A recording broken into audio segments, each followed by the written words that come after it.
नमस्कार दोस्तों, स्वागत है आप सबका अमित क्लासेस आगरा के स्टडी प्लेटफॉर्म पर।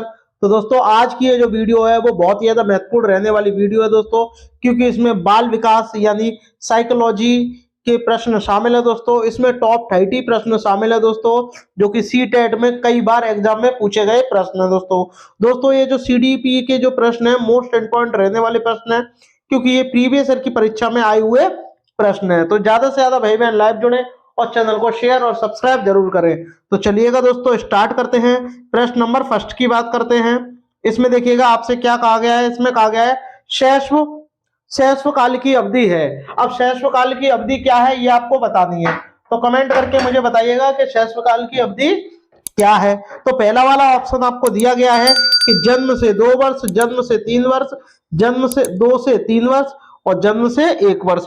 तो कमेंट करके मुझे बताइएगा कि इसका आंसर क्या होगा।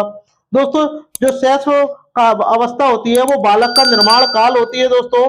इसमें क्या होता है कि बच्चे का निर्माण काल होता है, यानी जब से बच्चा पैदा होता है और 1-2 वर्ष तक ये काल चलता है।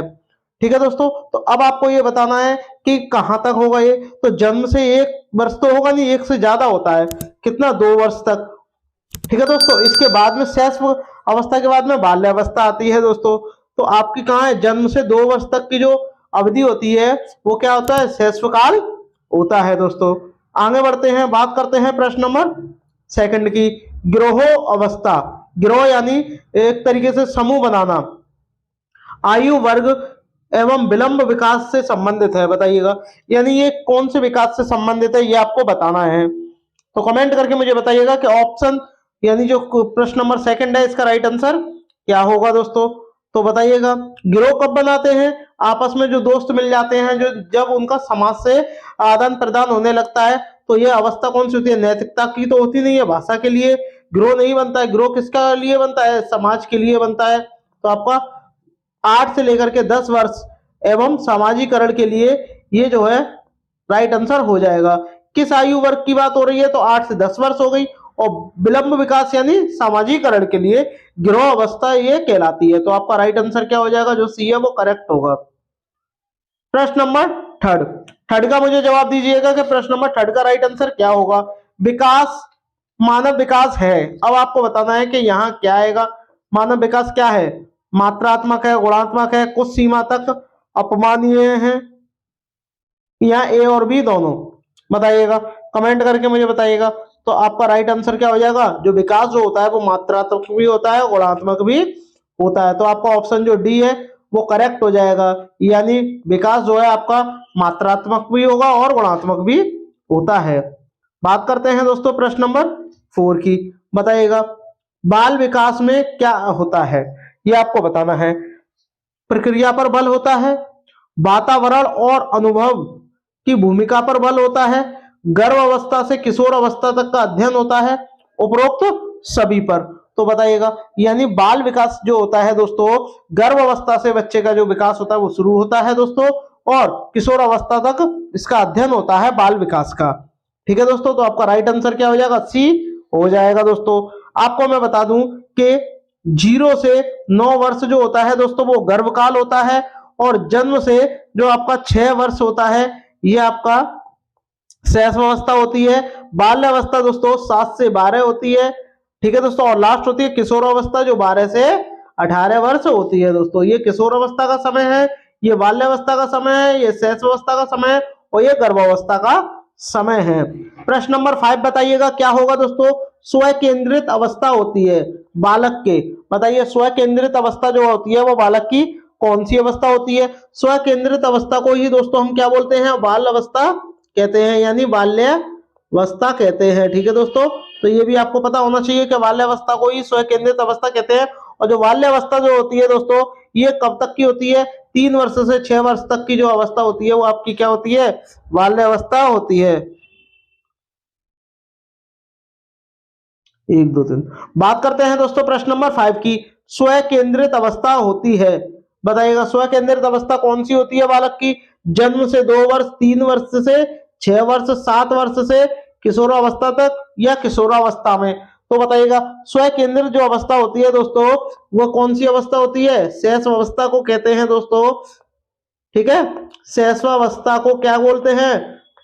आप स्वयं केंद्रित अवस्था बोलते हैं और ये 3 वर्ष से 6 वर्ष तक होती है। तो आपका राइट आंसर क्या हो जाएगा, जो आपका बी है वो करेक्ट हो जाएगा। बात करते हैं दोस्तों नेक्स्ट प्रश्न की, प्रश्न नंबर 6। बताइएगा इसका राइट आंसर क्या होगा। विकास की सीमा, विकास किस अवस्था में बुद्धि का अधिकतम विकास होता है, यानी विकास किस अवस्था में, यानी जो विकास होगा वो किस अवस्था तक बुद्धि का अधिकतम विकास हो जाता है, ये आपको बताना है। बाल्यावस्था तक हो जाता है, शैशवावस्था तक हो जाता है, किशोरावस्था तक हो जाता है, या प्रौढ़ावस्था तक हो जाता है। तो दोस्तों मैं आपको बता दूं, जो बुद्धि का जो विकास होता है वो अधिकतम विकास किशोरावस्था तक हो जाता है दोस्तों। इस अवस्था में बालकों की कल्पना शक्ति, जिज्ञासा, बौद्धिक क्षमता जो है वो काफी बढ़ जाती है दोस्तों। तो आपका राइट आंसर क्या हो जाएगा, जो सी है वो करेक्ट हो जाएगा। बात करते हैं प्रश्न नंबर 7 की। व्यवहारवादी डैश ने कहा था, यहाँ पर एक ऑप्शन क्वेश्चन मार्क है, ये आपको बताना है कि इनमें से कौन से व्यवहारवादी थे। उन्होंने कहा था, मुझे नवजात शिशु दे दो, मैं उसे डॉक्टर, वकील या जो तुम कहोगे वो मैं उसे बना दूंगा। ठीक है, तो ये आपको बताना है कि ये जो स्टेटमेंट है ये किसने दिया था। कमेंट करके मुझे बताइए, फ्रीमैन ने, न्यूमैन ने, वाटसन ने या होलिंजर ने। जब भी बात आती है दोस्तों व्यवहारवाद की तो आप तुरंत टिक लगा देना वाटसन। तो आपका राइट आंसर क्या हो जाएगा, जो आपका सी है दोस्तों वो करेक्ट होगा दोस्तों। चलिएगा आगे बढ़ते हैं, बात करते हैं प्रश्न नंबर 8 की। प्रश्न नंबर 8 का मुझे बताइएगा क्या होगा राइट आंसर। निम्नलिखित में से कौन सा आयु समूहवर्ती, समूह परवर्ती अवस्था श्रेणी के अंतर्गत आता है, बताइएगा। इसमें क्या होता है, बच्चे समूह बनाते हैं, ये आपको बताना है। तो मुझे 8वें का राइट आंसर बताइएगा दोस्तों, क्या होगा 8 वाले का, कमेंट करके मुझे बताइएगा। और समूह कब बनाते हैं दोस्तों, बाल्यावस्था में बनाते हैं। ठीक है, तो बताइए 11 से 18, तो ये तो शैशवावस्था हो गई, वो सॉरी ये तो आपकी किशोरावस्था हो गई, तो ये तो होगा ही नहीं। और ये आपकी किशोरावस्था से भी बड़ी अवस्था हो गई। और जन्म से 6 वर्ष ये आपकी शैशवावस्था होती है। जबकि समूह जो परिवर्ती होता है ये आपकी बाल्यावस्था होती है। और बाल्यावस्था 9 से 12 वर्ष तक की जो अवस्था होती है, वैसे तो ये 6 से स्टार्ट हो जाती है, बट 9 और 12 में जो अवस्था होती है वो बाल्यावस्था ही होती है दोस्तों। बात करते हैं प्रश्न नंबर 9 की। निम्नलिखित में से कौन सा बाल विकास का एक सिद्धांत नहीं है। अब ये 4 ऑप्शन है, इनमें से 3 जो है वो बाल विकास का सिद्धांत है और इनमें से एक नहीं है। तो आपको बताना है कि वह कौन सा सिद्धांत नहीं है। सभी विकास का एक क्रम का पालन करते हैं, जरूरी नहीं है। विकास के सभी क्षेत्र महत्वपूर्ण है, जरूरी भी नहीं है। सभी विकास परिपक्व अनुभवी से अंतःक्रिया का परिणाम होते हैं, गलत हो गया ये। विकास यानी जो सभी विकास जो होता है वो अधिगम एक समान गति से आगे बढ़ते हैं। तो ये क्या हो जाएगा, राइट हो जाएगा दोस्तों, ऑप्शन जो डी है वो करेक्ट होगा। वही बात करते हैं दोस्तों प्रश्न नंबर 10 की। विकास डैश से डैश की ओर बढ़ता है, बताइएगा विकास कहां कैसे बढ़ता है। सामान्य से विशिष्ट की ओर, जटिल से कठिन की ओर, विशिष्ट से सामान्य की ओर, या साधारण से आसान की ओर, ये आपको बताना है। कमेंट करके मुझे बताइएगा कि 10 का राइट आंसर क्या होगा। जो विकास होता है दोस्तों हमेशा वो सामान्य से विशिष्ट की ओर होता है दोस्तों। तो आपका जो ऑप्शन है वो जो ए है वो करेक्ट हो जाएगा दोस्तों। बात करते हैं प्रश्न नंबर 11 की। 11 का मुझे बताइएगा क्या होगा। विकास कभी ना समाप्त होने वाली प्रक्रिया है, यह विचार किससे संबंधित है, बताइएगा। विकास जो होता है वो कभी समाप्ति नहीं होता, जीवन पर्यंत चलता है, ये आपको बताना है। ये किसका सिद्धांत है। 11 का मुझे बताइएगा राइट आंसर क्या होगा। मैंने आपको बता ही चुका हूं अभी। ऐसा सिद्धांत क्या है, किसका सिद्धांत है, निरंतरता का सिद्धांत है। यानी विकास जो है वो कभी ना रुकने वाली प्रक्रिया है, विकास होता ही रहता है। तो आपका राइट आंसर क्या हो जाएगा, जो बी है वो करेक्ट हो जाएगा। बात करते हैं दोस्तों प्रश्न नंबर 12 की। बताइएगा मानव जाति में विकास होता है। अब मानव जाति में विकास कैसे होता है, किशोर अवस्था के अंत तक, बाल्यावस्था के अंत तक, प्रौढ़ावस्था के आरंभ तक, या जीवन पर्यंत। तो आपको पता होना चाहिए कि जो विकास होता है वो निरंतर चलने वाली प्रक्रिया है, यानी जीवन पर्यंत ये चलता रहता है। विकास एक जीवन पर्यंत चलने वाली प्रक्रिया है दोस्तों, जो मानव के भ्रूणावस्था से प्रारंभ होकर मृत्यु तक चलती है। इस विकास की अवस्था के निम्न स्तर होते हैं, जैसे कि एक भ्रूणावस्था होती है, एक शैशवावस्था होती है, एक बाल्यावस्था होती है, एक किशोरावस्था होती है और एक प्रौढ़ावस्था, और उसी के बाद में वृद्धावस्था होती है। तो विकास कभी रुकता ही नहीं है, तो ये जीवन पर्यंत चलता रहता है दोस्तों। बात करते हैं प्रश्न नंबर 13 की।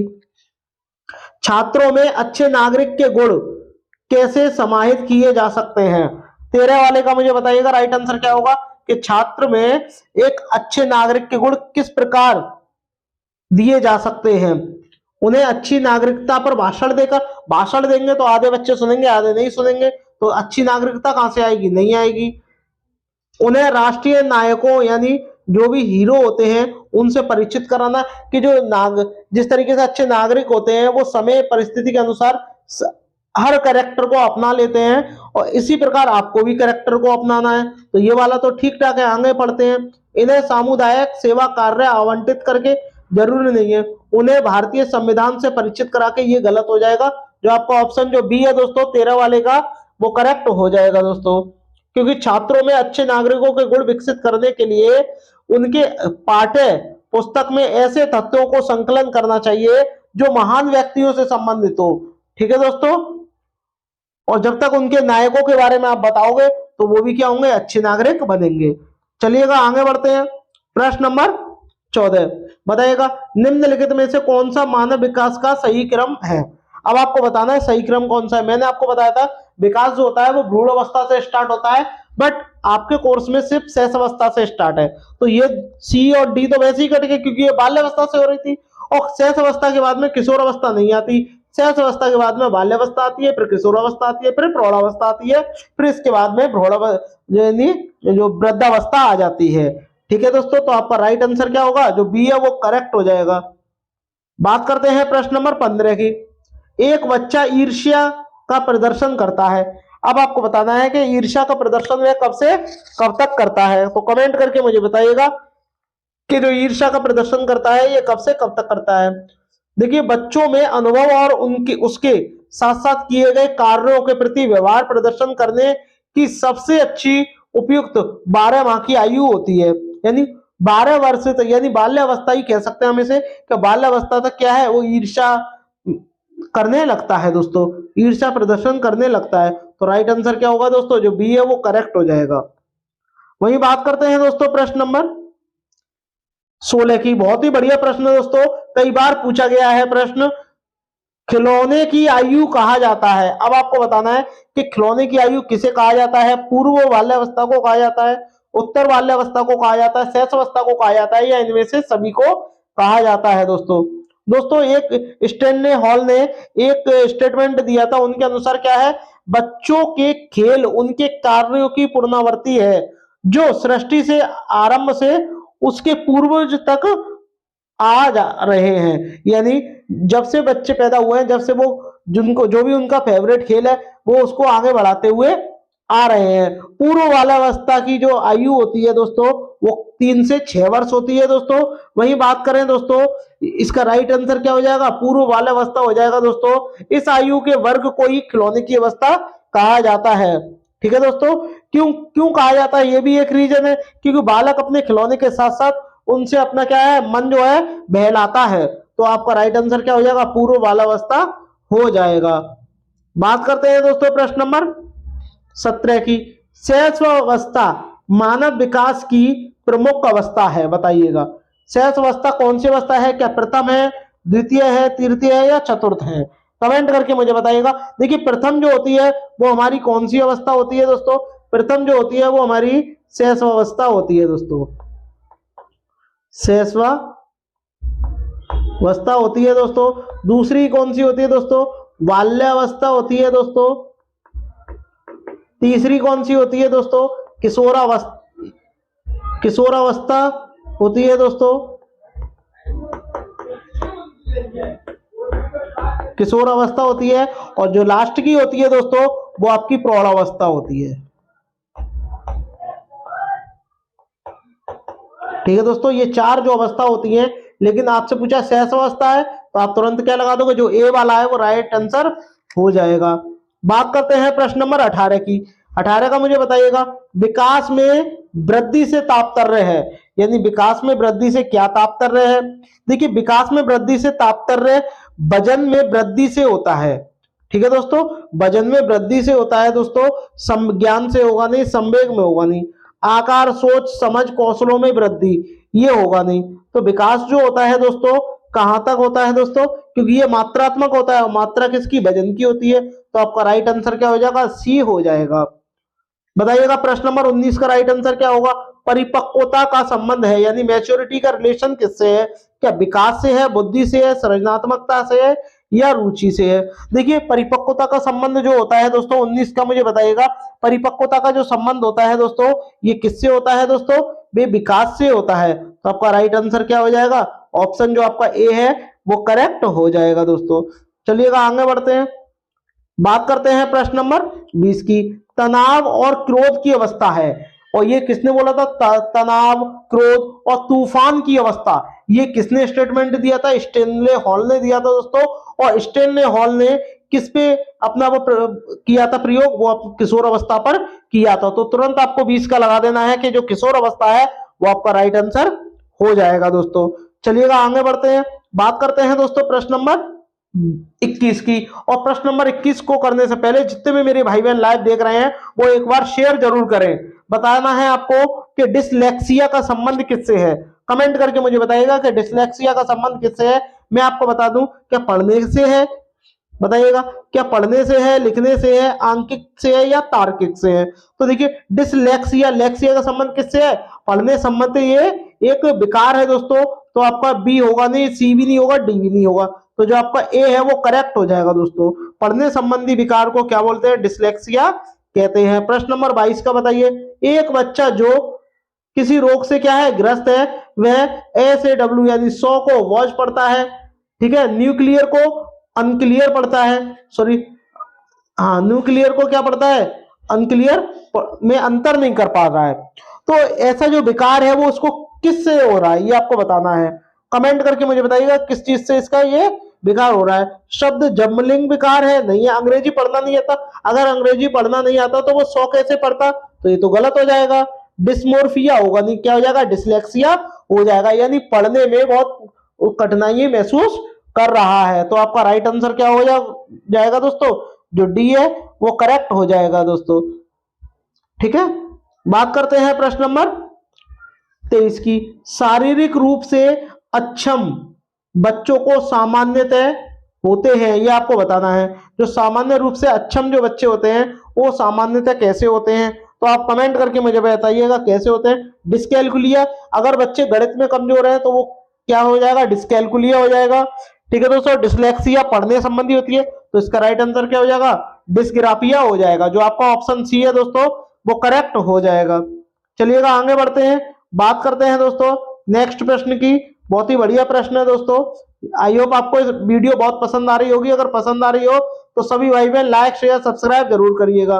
बात करते हैं दोस्तों प्रश्न नंबर 24 की। 24 वाले का मुझे बताइएगा क्या होगा। निम्नलिखित में से कौन सा व्यवहार बच्चों की अधिगम निर्योग्यता की पहचान करता है। बच्चों की अधिगम जो निर्योग्यता है उसकी पहचान इनमें से कौन सा स्टेटमेंट करता है, ये आपको बताना है। बताइएगा, मनोभाव का जल्दी जल्दी बदलना, अपमानजनक व्यवहार, शब्दों को सही तरह से ना समझ पाना और शब्दों को सही तरह से ना लिख पाना, यही तो निर्योग्यता है। तो आपका राइट आंसर क्या हो जाएगा, जो आपका सी है दोस्तों वो करेक्ट हो जाएगा। उपरोक्त में से कोई होगा नहीं दोस्तों, मनोभाव जरूरी नहीं है, अपमानजनक की कोई बात नहीं है। आगे बढ़ते हैं दोस्तों, बात करते हैं प्रश्न नंबर 25 की। आपको बताना है विकृत लिखावट से संबंधित लिखने की योग्यता की में कमी विकास का लक्षण है, यानी जो लिखने में कठिनाई महसूस करता है वो आपको बताना है कि इनमें से कौन सा होगा। तो कमेंट करके मुझे बताइएगा। देखिए जो लिखना होता है वो राइटिंग होती है, और राइटिंग संबंधी क्या है दोस्तों, डिस्ग्राफिया होता है दोस्तों। और मैं आपको बता दूं डिस्कैलकुलिया गणित संबंधी है दोस्तों, डिसलेक्सिया पढ़ने से संबंधित है दोस्तों। तो उपरोक्त सभी होगा नहीं, ये आपका पढ़ने से संबंधित है दोस्तों, पढ़ने से, और ये गणना करने से है। और गणना किससे करते हैं दोस्तों, गणित के द्वारा करते हैं दोस्तों। और ये क्या है, लिखने से संबंधित जो विकार है दोस्तों। ठीक है, तो ये आपको पता होना चाहिए दोस्तों। तो आपका राइट आंसर क्या होगा, जो ए है वो करेक्ट हो जाएगा। आगे बढ़ते हैं, बात करते हैं दोस्तों प्रश्न नंबर 26 की। बताइएगा, कक्षा में जेंडर रूढ़िवादिता को बचाने के लिए, जेंडर जो रूढ़िवादिता है उसे बचाने के लिए एक शिक्षक को क्या करना चाहिए, बताइएगा। लड़कों को, अब आपको बताना है कि इनमें से इसका राइट आंसर क्या होगा। रूढ़िवादिता से संबंधित प्रश्न दोस्तों कई बार एग्जाम में आया हुआ है प्रश्न ये। तो बताइएगा कि इसका राइट आंसर क्या होगा। लड़कों को जोखिम उठाने और निर्भीक बनाने के लिए प्रोत्साहित करना। लड़के भाई जोखिम क्यों उठाएंगे? उठाएंगे तो सभी बच्चे उठाएंगे। तो ये तो क्या है, रूढ़िवादिता की बात कर रहा है, तो ये तो वैसे ही गलत हो गया। लड़के लड़कियों को एक साथ अपारंपरिक भूमिका में रखना चाहिए, यानी लड़के लड़कियां समान है, जो भी वर्क करेंगे सब एक समान करेंगे, तो ये तो ठीक है। अच्छी लड़कियां अच्छा लड़का, ये गलत ऑप्शन होता है। कुश्ती में भाग लेने के लिए लड़कियों को निरुत्साहित करना, यहाँ उत्साहित होता तो वो करेक्ट हो जाता दोस्तों, प्रोत्साहित होता वो भी करेक्ट हो जाता, बट ये जो है आपका रॉन्ग हो जाएगा। तो आपका राइट आंसर क्या होगा दोस्तों, जो बी है वो करेक्ट हो जाएगा। प्रश्न नंबर 27 का बताइएगा राइट आंसर क्या होगा। अध्यापिका ने एक कमेटी के प्रधान को सभापति के स्थान पर सभा अध्यक्ष लिखा, यह संकेत करता है कि अध्यापिका, बताइएगा, ये आपको बताना है कि अध्यापिका के संबंध में आपको बताना है कि क्या है ये। एक अधिक उपयुक्त परिभाषित शब्द का पालन करती है, जरूरी नहीं है। भाषा पर अच्छा अधिकार रखती है, गलत हो गया। एक लिंग मुक्त भाषा, देखिए सभापति करते हैं तो ये क्या हो जाएगा दोस्तों, क्योंकि सभा अध्यक्ष जो होता है दोस्तों उसमें कोई भी लिंग का भेद नहीं है, यानी लेडीज भी होगी वो भी सभा अध्यक्ष हो सकती है और जेंट्स होगा वो भी सभा अध्यक्ष हो सकता है, लेकिन सभा जो पति होगा वो क्या होगा, एक जेंट्स ही होता है। तो ये वाला इसके स्थान पर उसने इसका प्रयोग किया है अध्यापिका ने, तो ये क्या है, लिंग मुक्त को दूर करना हो गया। लिंग पूर्वाग्रह से ग्रस्त है, ये गलत हो जाएगा, जो आपका सी है दोस्तों वो करेक्ट हो जाएगा। वही बात करते हैं दोस्तों प्रश्न नंबर 28 का। वाणी दोष नहीं है, अब आपको बताना है कि इनमें से कौन सा जो है वो वाणी दोष नहीं है। तो कमेंट करके मुझे बताइएगा कि आपका 8 वाले का राइट आंसर क्या होगा। ध्वनि परिवर्तन और अस्पष्ट उच्चारण, ये तो भाई वाणी दोष है और इसमें बोला है कि ये नहीं है, तो आप धीमी या तेज गति से बोलना, ये कोई दोष है ही नहीं है। अकलाना तुतलाना ये दोष होता है दोस्तों। तीव्र अस्पष्ट वाणी, अस्पष्ट क्या है, एक क्या है, दोष है दोस्तों, तो ये तो रॉन्ग हो जाएगा। तो राइट आंसर क्या हो जाएगा, जो आपका बी है वो करेक्ट होगा। वही बात करते हैं प्रश्न नंबर 29 की। 29 का मुझे बताइएगा राइट आंसर क्या होगा। सामाजिक नियमों एवं कानूनों के विरुद्ध व्यवहार करने वाला जो बालक होता है वो क्या कहलाता है। पिछड़ा बालक कहलाता है, मंदबुद्धि बालक कहलाता है, जड़ बुद्धि बालक कहलाता है, या बाल अपराधी कहलाता है। पिछड़ा वर्ग की बात करते हैं दोस्तों, पिछड़ा वर्ग नहीं, पिछड़े बालक की बात करते हैं दोस्तों, जो पढ़ाई लिखाई से पीछे रह गया हो वो क्या है, पिछड़ा बालक है। लेकिन जो समाज के विरुद्ध और कानून के विरुद्ध जो व्यवहार करता है वो क्या कहलाता है, बाल अपराधी कहलाता है दोस्तों। तो राइट आंसर क्या हो जाएगा, जो आपका डी है वो करेक्ट हो जाएगा। पिछड़े बालक ऐसे बालक हैं सीखने की जिनकी गति धीमी होती है। आप बोलोगे ये तो सही बात है, जिनकी सीखने की गति होगी वो स्लो होंगे, वो क्लास में पिछड़ जाएंगे, तो ये भी ठीक है। जिनकी बुद्धि लब्धि 80 से 90 होती है ये भी पिछड़े बालक होते हैं, और मानसिक रूप से यानी मेंटली रूप से अस्वस्थ हैं और समायोजित नहीं कर पा रहे हैं, असमायोजित है, ये भी क्या है, पिछड़े बालक है दोस्तों। तो जो आपका उपरोक्त सभी है दोस्तों वो आंसर इसका करेक्ट हो जाएगा। आपका जो ऑप्शन डी है वो करेक्ट होगा दोस्तों। चलिएगा, आई होप आपको वीडियो पसंद आई होगी। अगर पसंद आई हो तो सभी भाई बहन लाइक शेयर सब्सक्राइब जरूर करिएगा। मिलते हैं नेक्स्ट वीडियो में, तब तक के लिए धन्यवाद।